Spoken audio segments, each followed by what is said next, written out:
Alrighty, here we go, man. I kind of like this setup. Kevin, well, I don't know, man. I don't know. I think I kind of like the setup. Kevin left my table because I'm the host of this podcast.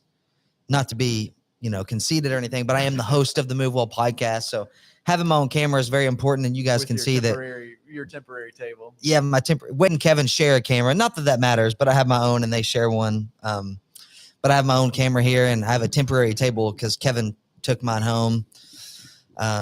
So yeah, we're back for another episode of the Move Well podcast. You just love TV dinners, and you've been enjoying eating your TV dinners. It does look like a TV dinner table, I guess. That's exactly what it is. I got everything set up here. I'm gonna move my laptop, have a little Hunger Man set up right here. Set my Salisbury Fried steak. chicken. Yeah, that sounds good. Salisbury steak mashed. Me and Wade probably were raised on that. Were you raised on Hunger Mans? Did you see pictures of me when I was little? Yes, I was raised on that. Where you were like what, 6'1", like 230 at like 12 years old? You're talking about me right now.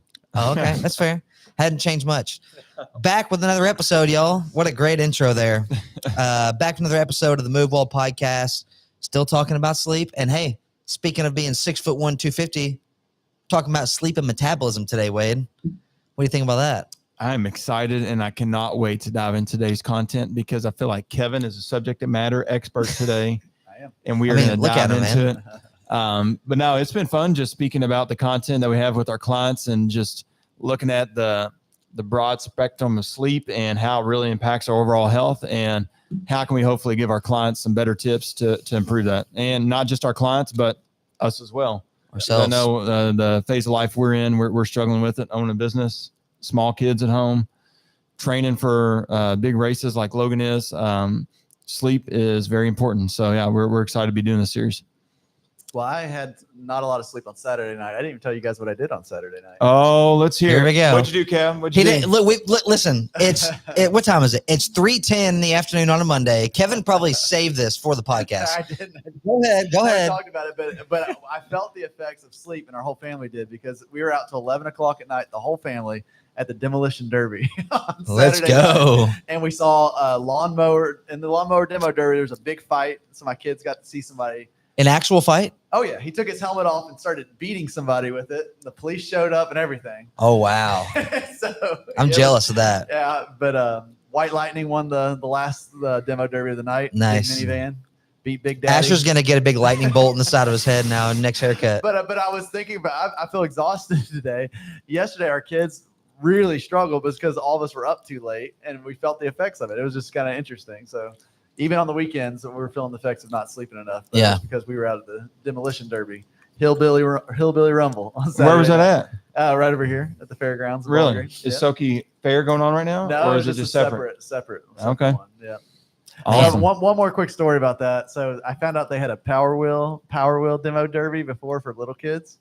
And so Amanda was upstairs. She was getting Ella down for a nap. And I got on her Facebook and messaged the guy to ask some specific questions about the Power Wheels demo derby, about if you have to wear a helmet and these kind of things. And our Power Wheels has been dead. So Amanda texted me and she said, "Where are you at?" And I was at Batteries Plus buying a battery for our Power Wheels. I was going to put our kids in the demo derby. And I got Kevin, AKA they wanted a babysitter for 30 minutes. I got in trouble. So I returned to the counter and told the guy I wasn't going to buy it. Kevin Come and on, Amanda Kevin. had a date night in the Ferris wheel while his kids were in the Demo derby. Power Wheel demo derby at the Ava fairgrounds. was watching all the other ones. Ella was out there driving the car. What was it, a remote control car? You were going to put Ella in it and drive it for her. Yeah. And just let her do it? Kevin and Amanda on top of the Ferris wheel. Kevin's like controlling Ella's. But anyway, sorry, that was a tangent. But anyways, we felt the effects of the sleep. But it was interesting to see our kids really had a hard day yesterday. And Yeah. including myself, because we didn't sleep very much. So, Yeah. Anyways. No, I'm feeling it today, honestly. Saturday, I slept really well Saturday. Emily just got an Oura ring with her HSA. And so they're pretty accurate in terms of like tracking sleep and heart rate. And I just wear my Garmin to sleep. But her sleep score is like usually around like 70 something. And Saturday I woke up yesterday morning after a Saturday night sleep, and my sleep score was like a 91, which is the highest it's ever been. And I was like bragging about it. And Emily was just looking at me, and she was like, the best I've ever had was like a 71, 72. And then last night I slept not great, and my sleep score was a 71. I was like, so this is what it's like to be you all the time. Well, how does that impact your metabolic health? I guess. No, let's, Yeah, let's dive into the article. Let's talk about it. That's what we're going into today, man. Yeah, so that kind of host on track here. Yeah, so that's what we're. Thank you guys, appreciate that. Not sorry, I was talking about. We're I also was taking applications for new hosts. If anybody's watching this, sorry guys, I was thinking about the demolition derby, and I just got totally sidetracked here. I want to put Leah. sideswiped by a minivan. I got sideswiped by the big wheel. wheels. Next year, I'm going to put Leah in it. Yeah. No, but today we're talking about metabolism and our metabolic health in partnership with sleep and what that looks like and how it affects it. So, again, Stephanie just coming up with some awesome blogs, our product manager, and she's way smarter than all of us. And we're going some behind the scenes here. We're pulling the curtain back, boys. I was sent in our Slack channel today about, hey, here's what we're talking about in the podcast. Here's a snippet. And then Stephanie says, if you all don't like to read, here's a video. I wanted to ask her, what does that mean? I'm like, hey, what the heck does that mean? If you but don't in my like head, to, I'm like, okay, if you can't read, which I feel like if you can't read is what she meant. We can read for the most part, but when she sent that, I couldn't help but laugh a little bit. I'm like, okay, Stephanie. But I also get it because, did you guys read what I sent you guys? Yep. Nope. No, you didn't. Exactly. I haven't read anything yet. Stephanie knew what she was doing. We've been studying this stuff for years, Logan. Yeah, years. You guys have a lot. No, we have. I mean, and talking about wellness, sleep is a huge component of that. Yeah. And I think we are maybe that's not where most of our research or education has been, but I think we're definitely subject matter experts on what not to do because we are struggling. We've done it all. We're struggling with our kids and all this stuff right now, so we definitely feel the effects. Well, I think, and a lot of times, Kevin, you always preface a lot of the stuff we talk about, Kevin, with like, we're not experts in this, but I think what's important to note is like a lot of the stuff you all speak about is that it's like practical experiences. And I know like my wife and I talk all the time about like our college degrees, like we didn't learn this or that, but like we learned so much more when we actually had a job and we did things. And so I think, especially when it comes to sleep, it just progresses. And when you're in college, your sleep looks different compared to when you have a full-time job, you don't have school, and in comparison when you have kids. So I think with that, it's all practical, the stuff that we talk about. It's not necessarily science-backed, but like, hey, Kevin has 4 kids. Wade has 2 kids. Wade's a doctor. So we're just giving you some feedback based on our professionalism here. But yeah, talking about metabolism and sleep.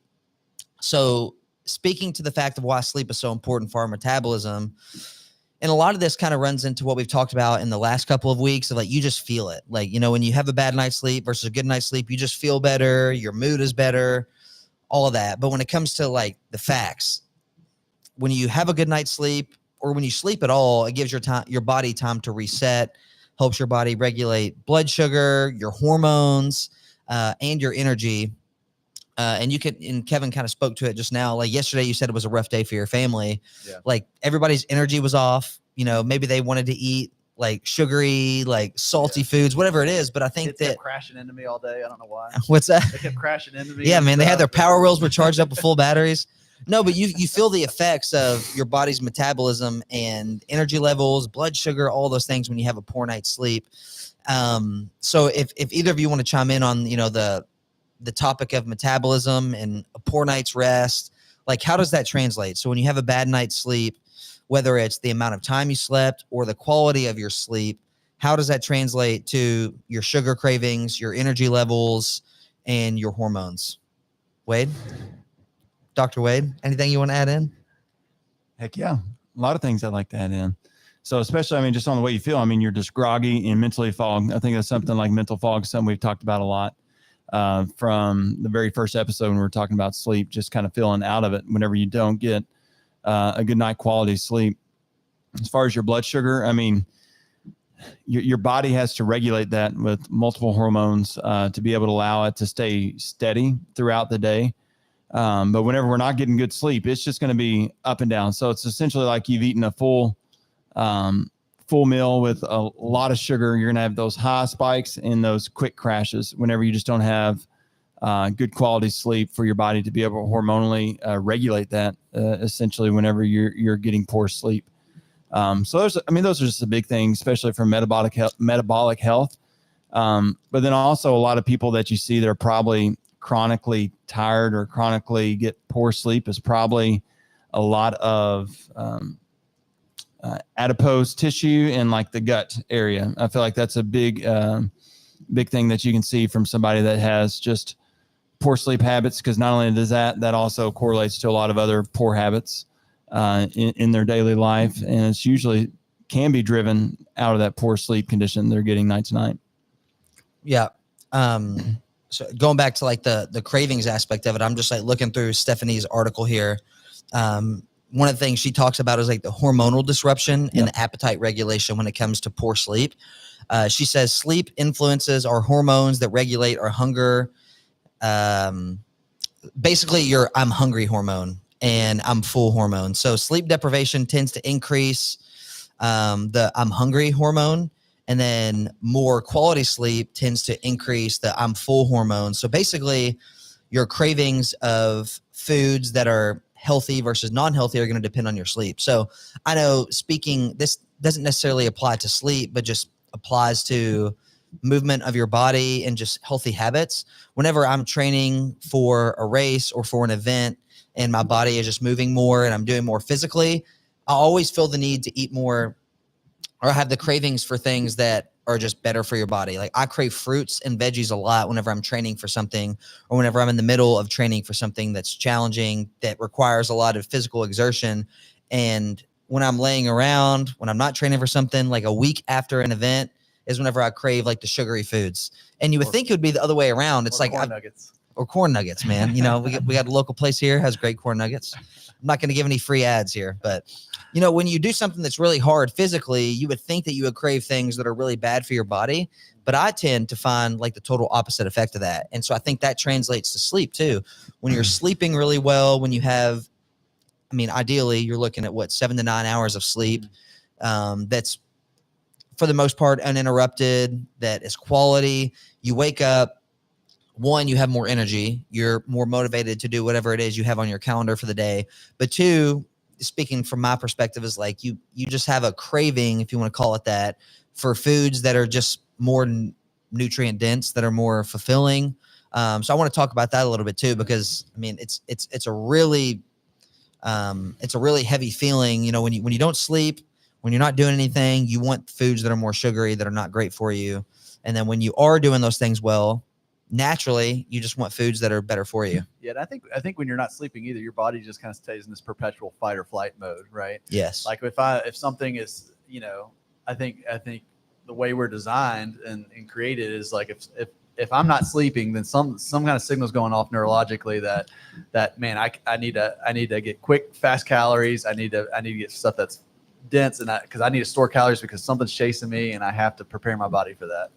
I know there's a proper word for that, but it's leaving me now. But essentially, your the signal's going off in your brain, and it's telling your body like, hey, you've got to just take what you can right now, and then whatever's most calorically dense, and typically as things aren't as good for us, you need to just consume those, and you need to get a lot of it because something's chasing you. You can't rest, you can't sleep, you're stressed, you're anxious, and we have to prepare you for escape or whatever you want to call that. But you know, you're essentially in this perpetual flight or fight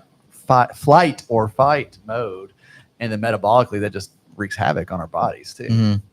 Yeah, and I know next we'll kind of talk about. I know we touched on this last week too, the like your body's rhythm and metabolism. I know we talked about like an internal clock when it comes to sleep, and that also translates to your metabolism too, because when you have a consistent rhythm of sleep, your body. You guys talked about the guy last week he said he doesn't set an alarm clock. He wakes up the same time every single day because he's practiced that for so long.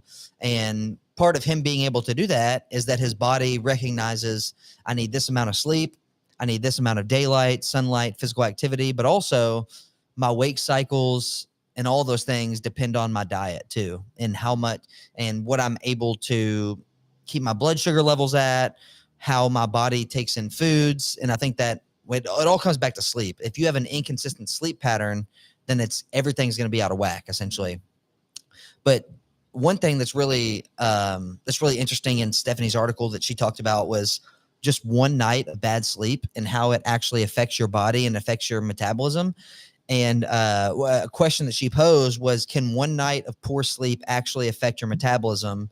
And the answer was yes. So even if you sleep good for like 6 nights that week and you go out and you have a late night and you have an event you're going to, whatever it is, you come back home, you only get 4.5 hours of sleep, and you've slept 7 hours every other night. Can that affect your metabolism? And the answer was yes. She said that one short night of sleep can spike your hunger hormones, reduce your insulin sensitivity, and make you crave quick energy foods packed with sugar.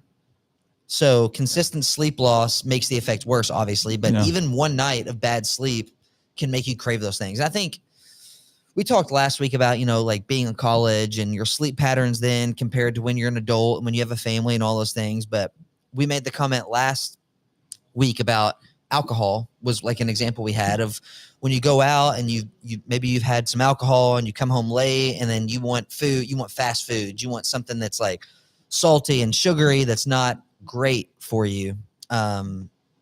Imagine doing that now and getting like 4.5 hours of sleep. So it's essentially the same thing. Even if you have 6 nights of good sleep, one bad night of sleep can basically give you the same effect, but just obviously in a different way, but the same idea of one night of poor sleep can still affect your metabolism. Wade, what'd you have on that? You were starting to talk. Give me something. No, it's just pretty interesting to see, but I think it just comes back to everything that we preach. It's just consistency over time. That's where my mind was going that entire time. Was it's not like all of our other health markers completely hinge on our sleep. It's just one of the other pillars of wellness that just leads to your wellness of your whole person, like your holistic wellness that you look at. So yes, you're going to have those nights where you can't control that and it happens. I think about people working swing shift. I think about people that get called in the middle of the night just because of like a family emergency or kids keeping us up all night. First responders. I mean, it's just going to happen just by nature of life, but it's just trying to consistently avoid it and try to mitigate any other issue that would cause you to have that over the course of time is huge. And that's where my mind was going while you were talking about it. Like, we can't avoid it completely. It's going to happen to us, but what can we do to try to have the best sleep habits we can? The awareness and the knowledge of like, okay, this is going to impact my metabolic health. This is going to impact my hunger cravings and all those kind of things. And just trying to be very cognizant of that when you do have poor sleep, when you're like, man, I feel like going to go grab donuts and a real sugary coffee drink from Krispy Kreme or something. Like, well, okay, maybe I should just make myself go the other way. And then also know, like, I'm probably going to have these cravings. Like, I slept terrible last night. I know this is going to happen, but having a plan for when it does happen, I think would be huge as well. Yeah, I think, and you're going to fail too. Like, I mean, and you're going to eat the bad thing for you and stuff occasionally, and that's okay. And not beating yourself up, and then just trying to get back on track the next day, even because I'm going to fail. Everybody's going to fail, but not just.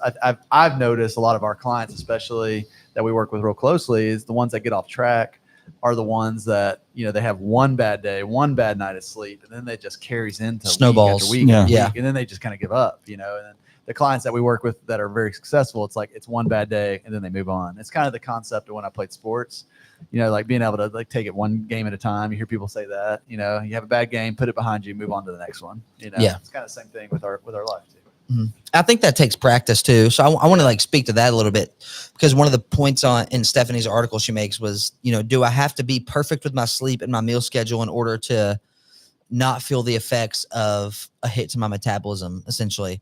And she says, no, the goal is not to have perfection in your diet, in your sleep schedule. The goal is to have consistency, what you all were just alluding to. Going to, and with consistency, obviously the metabolism aspect a lot of life things contribute to that.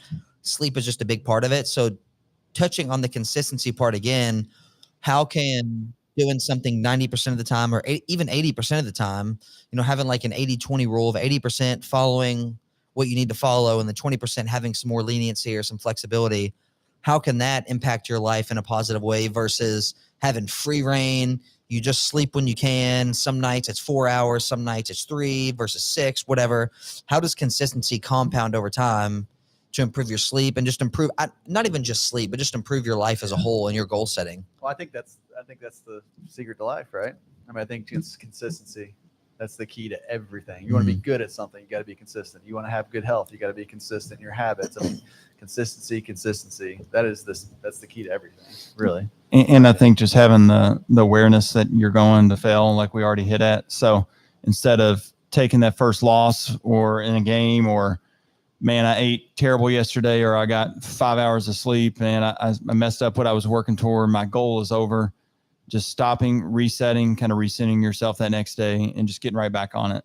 I think that's huge. I talk about that in my talk, Habits Over Goals. I'm giving next week. It's like goals. It's not having habits and goals. It's not a consecutive streak, or having New Year's resolutions. It's not like a consecutive streak. And like, you're going to mess up. Yeah. And just because you mess up doesn't mean the whole thing's over. And I think that's how we approach goal setting and habits and stuff. It's like, if we mess up one time, then we just, okay, well, I'm just going to quit now.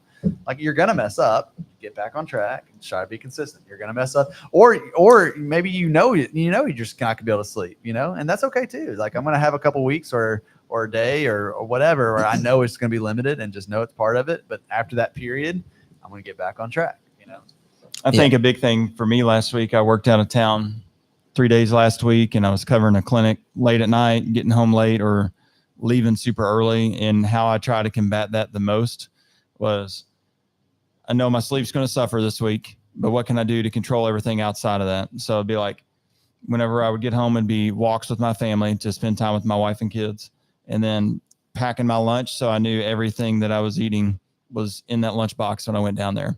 I wasn't going to stop at any gas station, fast food, whatever on the way home. I knew exactly what I was going to have to try to help mitigate some of the issues I was having on my health just from that night. You knew you were going to. I knew I was going to have to suffer that and do it. Yeah. I had no choice. I mean, I had to cover a clinic that we have, and I try to mitigate as many of the negative side effects that I could. Yeah, I think that's a big part of it too. Is like you said, both of you were saying, was like mitigating any discrepancies in your plan. When you have a poor night's sleep, or whenever you have a long week of travel, whatever it is, most of the time you just want to be like, well, I'll just figure it out as I go. But then most of the time when you do that, you're making poor decisions nutritionally, financially, whatever it is. And you're going on a trip and you're spending $14 at a gas station when you could have just packed your lunch at home, not thought about it, drove right past the gas station, just kept going, finish your day, go home, whatever it is. But I think one thing I want to kind of pull the conversation back to is the rhythm that your body plays in metabolism too, that we talked about last week, and kind of leaning on the internal clock that your body has. And again, like, a lot of times this is going to be disrupted 1 to 2 nights a week. If you have a job that's demanding, if you own a business like you guys, Kevin and Wade, like, it's going to look different every week, and maybe less often, more often. But how do you all control your body's internal clock in terms of sleep, nutrition? Like, what are some best practices? I know you just kind of talked about packing your lunch, Wade. Yeah. Like, no matter what, let me just pack something to eat. That way, that's a thought out of my mind. I don't have to stop anywhere. But what are some things that you all do to kind of keep your body, keep your mind in check, to stay in that internal clock and make good choices? I think a lot of it is, especially, it's not just me me singularly trying to do this every day. It impacts our whole family whenever you're doing that too. So I think a lot of the podcasts have revolved around just communication with your spouse, right? Like, what does this week look like for you, our kids? What events do we have going on? How can we plan around that? And then specifically for sleep, we all go to bed at the same time. So it's not like we're staying up super late after the kids go to the bed and talking. Like, I know you mentioned you and Emily do sometimes sometimes your only time to catch up. And for me and Janae, we just don't catch up anymore. We don't go straight to bed, man. The kids just yell at us while we're eating dinner and everything. Like, we can't even talk. Everybody go to bed. So we all go to bed. And then for me, it's huge not to hit the snooze alarm. Yeah. Here lately, I've hit the snooze alarm. That's tough. A lot. Yeah. And like, if my internal clock is working well, I'm waking up at 5 without ever having an alarm clock. Able to do my training in. My voice keeps cracking. Wade's hitting puberty live on camera, guys. This cold is keep wearing me down. But if I have a lot of those things come up and me and Janae aren't communicating, kids aren't sleeping well, all that's going to be disruptive. So we try to communicate a lot for what the week looks like. Try to all go to bed at the same time and I try to wake up early to have some alone time before everybody else wakes up, and just trying to get the kids on the same rhythm too. I'd say it's similar for me, honestly. I mean, I think having a plan is important, I don't know what Wade's making me laugh. This is why I need my own table, guys. I can't. We need share 3 a table cameras with and this guy. 3 If you tables. have a table like Logan's, we would all just laugh the whole time, and y'all would just look silly the entire We'll have time. our own space, man. There's a refrigerator over there, Kevin. That's your new Well, table. Mary, just going over the fridge. But if I can block Wade out of the corner of my eye, having a plan is, I think, probably the most important thing, and having consistency in my schedule. Like I go home every day for lunch. We eat about the same time. Like everything's pretty consistent in our life. There's not a lot of, we do a lot of stuff. It's not like we just sit at home and don't do anything, but we kind of have a plan for that, and there's consistency around that, I kind of know what my running schedule looks like and all the stuff. And I try to wake up the same time every day, but it's been a rough couple weeks. And like today I was hitting the snooze alarm. I went downstairs to pray this morning, and I was trying to do 30 minutes of prayer, and I fell asleep face first on the hard floor this morning as I was praying. I was just so tired. So that wasn't ideal, but I've not been very consistent the last week or so. And that demo derby still got me messed up. Yeah. I saw this Instagram reel this morning actually, and it was like I woke up at 5:45 to do yoga. I laid my yoga mat out, and then she was like, next thing I knew, I woke up to my alarm clock at 7:30. So she laid her yoga mat out, laid down in child's pose or whatever at 5:45, woke up at 7:30, fell asleep in child's pose. That was Kevin. That's impressive. That's Kevin when he's going to pray in the morning. Kevin's more corpse pose. I don't know if I really say that's child's You pray pose. on your porch? Is that what you say, porch? Corpse. I don't know what corpse. that Where you're Okay. laying flat. Like Okay, that's gotcha. how Yeah. I thought you said porch focus. I'm like, Kevin's out on his porch. People are going to think they came up on a People call corpse. 911 right away. Yeah. But kind of wrap it up, like just some takeaways for people. I mean, and like Wade said in the beginning of this episode, like this is stuff that we are still trying to do. Yeah. This is based on stuff that we have researched, that our team has researched, that works, obviously, and we feel the effects of it. Like even whenever, to kind of play on the devil's advocate of when you get one poor night's sleep and you feel the effects of it. When you sleep really good one night, you feel the effects of that too. Oh yeah. Right. Yeah. So I think a takeaway for that is to like just focus on what's 1 to 2 days a week that you can make time for a really good night's rest. What is a day that you can chisel out some very low energy activities, very little amount of physically demanding things, or even mentally straining things that you have to do that you can get good night's rest. Maybe that's just Friday night and Saturday night, whatever it is. But I think starting there and then being able to make like a steady routine of sleep, whether it's 6 to 7 hours a night, even that's better than 4 to 6. Wade says he sleeps like 2 hours a night because he gets here at 4 a.m. on Mondays or whatever it is. Apparently. No, he's giving me the death stare right now. Go ahead, man. You're good. He said, keep going, buddy. Gosh, dang it.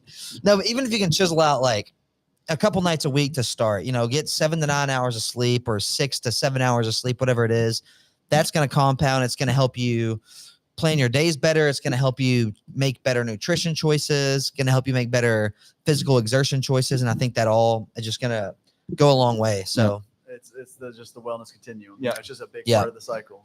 And I know you talk about in one of Kevin's wellness talks is it's a wheel and it's a continuum. And if you try to focus on all 8 components at one and try to fix them all, we're going to fail. And you're probably going to be like some of our clients that just fall off and take a lot longer to come back. Right. I'm in that phase right now, to be honest with you. Yeah. But if you focus on one, like we're trying to just talk about this month with sleep, trying to improve just a little bit on your sleep habits or sleep hygiene, whatever we've talked about this entire month, just focus on it, put more time and effort, keep everything else status quo. Then once you got a good grasp on it, then we can make other changes. Yeah. That's what I like so much about the way we do our content with our clients is we break out the content calendar month to month.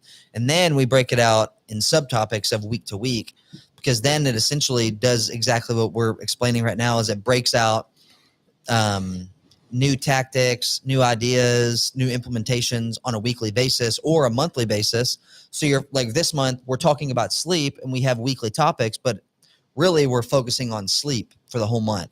So it gives us time, 4 weeks, to focus on new ways to implement sleep patterns, better sleep practices. And then once we figure that out, we move on to the next month. We carry forward the better sleep practices into whatever it is we're talking about next month. Yeah. And that's why this hunger and cravings. And exactly. Right? Yeah, exactly. Which this feeds perfectly into that. Yeah. There's somebody really smart that puts this all together. Yeah, definitely not any three of us. And her name is Stephanie Anklin. So thank you, Steph. Yeah, thank you, Stephanie. Yeah, but again, it kind of goes back to what you all were just saying. Like, just take baby steps, take small steps of focusing on one thing at a time. When you try to overload your life or overload your routines with everything new in 4 or 5, 6 different ways, it's going to feel really overwhelming, and it might feel really good and strong for a week. But after that week, you're going to be like, how am I going to sustain this? So I think it's good to just kind of pick apart little practices out of each wellness topic, like sleep. Like, find 1 to 2 to 3 things that works really well for you and implement that. You don't have to do everything at once, and you don't have to do this every single week. Just try to do it as often as you can. And one thing that we talk about a lot is when you start doing one thing really well, you're naturally going to want to do other things really well. So if you're sleeping better, you're going to have more energy or motivation or discipline. If you're working out really well, same thing. You're going to have better motivation or discipline to do other things well. So just start slow, start small, and just gradually increase those things. And you will hopefully be like Wade eventually. You'll be like Wade, and you'll be perfect. Honestly, you'll be perfect. It took you on how many episodes is this? 25, it took you all man. 25 episodes to finally realize that. Yeah, it takes time, man. You know, Kevin and I have been focused on growing in other ways, and I think we're just now figuring it out. That you have it all figured out. Yeah, so I have nothing figured out. Just disclaimer, nothing at all figured out in my life. So you can't see this on camera, but he's actually sitting on a butt pad right now. Oh, I can see it. No, we can see it. Cameraman, move that camera over. It's all good. No, but again, just start small, y'all, and all this stuff compounds over time, and it all trickles over. It translates to other areas of our life, and we appreciate you all listening in today. If you're watching on YouTube, we appreciate it. If you're listening right now, the 2 of you listening right now, come on out to Athletic Club tonight. Yeah. And if you are listening, we appreciate the support. Leave a rating, leave a comment. Let us know your best sleep practices, how you found better ways to sleep and improve your metabolism, and we'll catch you next week.